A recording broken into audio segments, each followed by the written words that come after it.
Welcome to a bonus episode of Sista Brunch. Today we are so thrilled to be collaborating with Black Girls Film Camp again. Yes, you can, yes, and with Girl Wonder.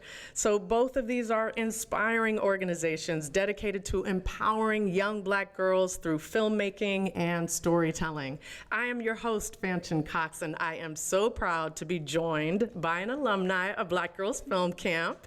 My co-host for this episode is Addison Bellhomme. Hi, everyone. So I'm going to tell you a little bit about our guest, Katrina Ogilvie, and then I'm going to hand it over to Addison because she's got some amazing questions for our guest. So Katrina Ogilvie, not Ogilvie, Ogilvie, and we'll save for another episode the name story because it's awesome. She's joining us today on Sista Brunch, and she is a seasoned writer and producer whose passion for the film industry sparked early on while growing up in Spain, where her father produced live jazz concerts and her mother was a singer. She's a graduate of the New School University with a BA and partial MA in Film and Media Studies. Katrina has contributed her skills to a variety of roles, including working at Imagine Entertainment and as an assistant to Aaron Sorkin, although we're Black women, so probably Aaron Sorkin was her assistant. We might have to cut that out, but maybe not, because it's the truth.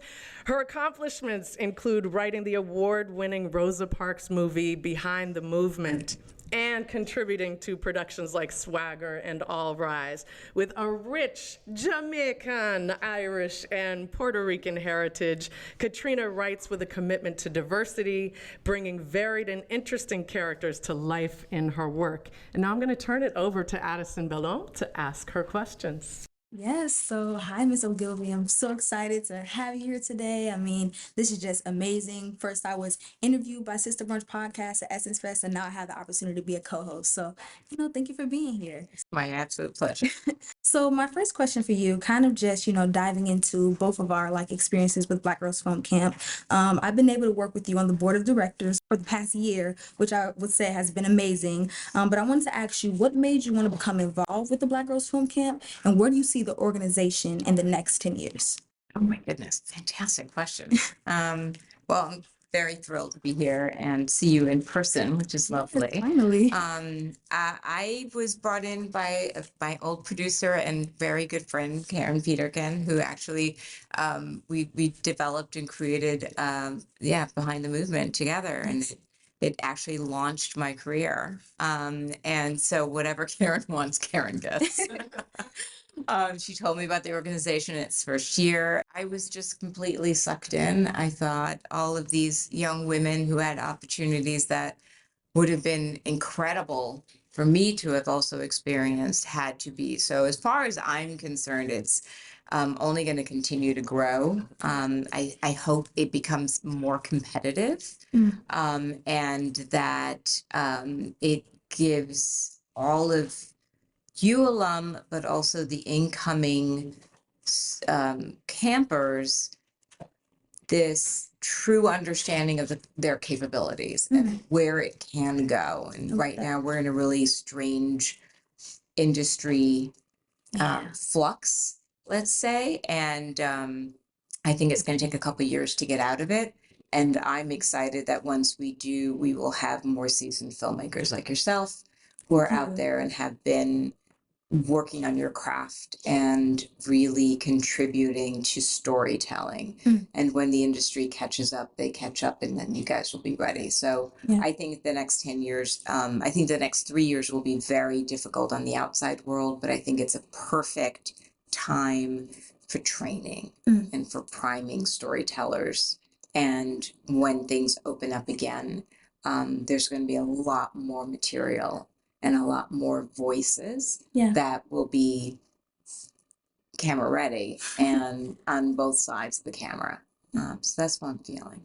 I love that. I mean, BGFC is getting bigger and bigger every year. We're in our fourth year right now, and just all the things that they're putting together, I can definitely see that growth in the future and how much of an impact it's going to have on us young Black girl filmmakers. So that answer was awesome.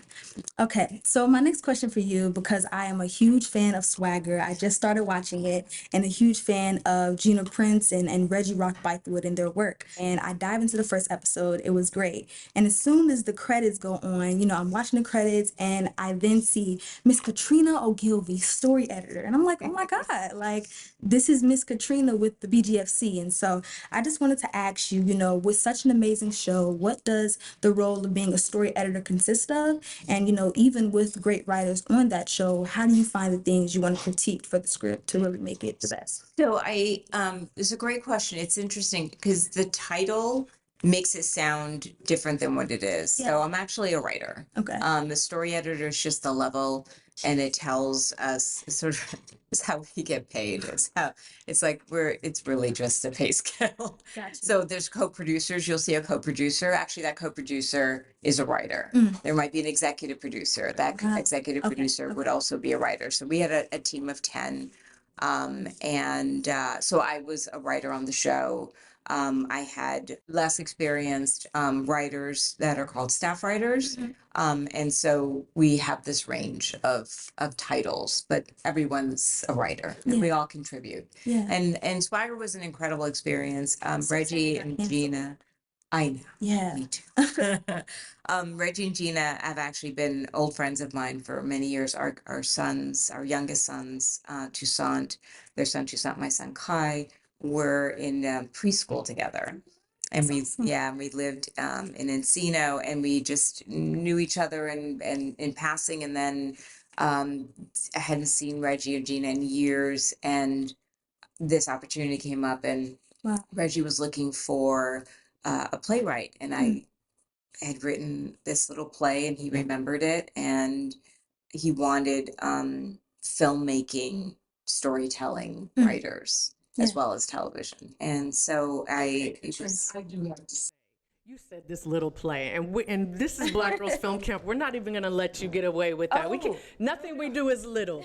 Everything we do is big. You want to tell us a little bit about the play? Oh no, the play it was just a script. It was never produced, and it was my friend Kelly Edwards sort of teased me once and or tempted me, and she asked me what a Virginia Woolf would look like for me, and I'd not written a play. I was very lucky to have spent a lot of time with August Wilson.